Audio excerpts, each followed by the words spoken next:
आज 22 अप्रैल 2026 के साकार मधुर महावाक्य हैं।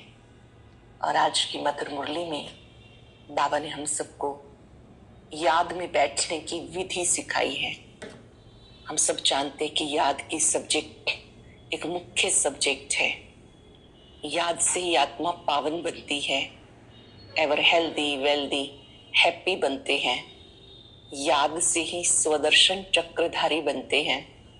याद में बैठने की विधि है देही अभिमानी बन एक बाप को याद करना, देह की पंचायत को भूल जाना, जीते जी मर जीवा बनना।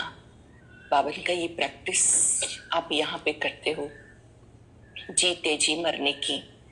जो बच्चे याद में रहने का अभ्यास करते हैं वो माया जीत बन जाते हैं।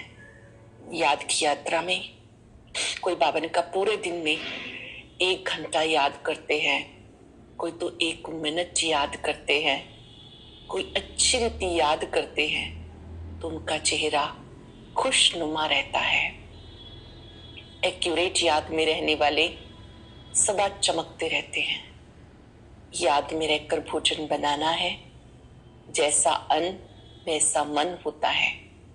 बाबा ने कब भोजन योग युक्त होके बनाओ, योग युक्त होके खिलाओ, स्वदर्शन चक्रधारी बन सबको लाइट देने की सेवा करो। ब्रह्मा बाबा भी शिव बाबा को याद करते हैं, डायरेक्शंस शिव बाबा देते हैं।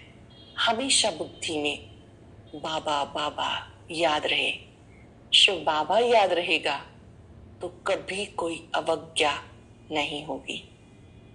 अवज्ञाएं तब होती हैं जब शिव बाबा को भूल ये समझते कि ब्रह्मा बाप ने कहा। निराकार शिव बाबा हमें बहुत दूर से पढ़ाने आते हैं तो अच्छी रीति पढ़ना है। सुनते हैं बाबा के मधुर बोल।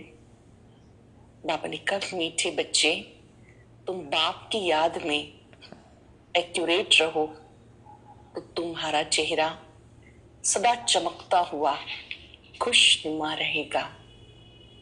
तुम बाप की याद में एक्यूरेट रहो तो तुम्हारा चेहरा सदा चमकता हुआ खुशनुमा रहेगा। क्वेश्चन है, याद में बैठने की विधि कौन सी है और उससे लाभ क्या क्या होता है? याद में बैठने की विधि कौन सी है और उससे लाभ क्या क्या होता है? जब याद में बैठते हो तो बुद्धि में सब धंधे धोरी की पंचायत भूल अपने को देही आत्मा समझो।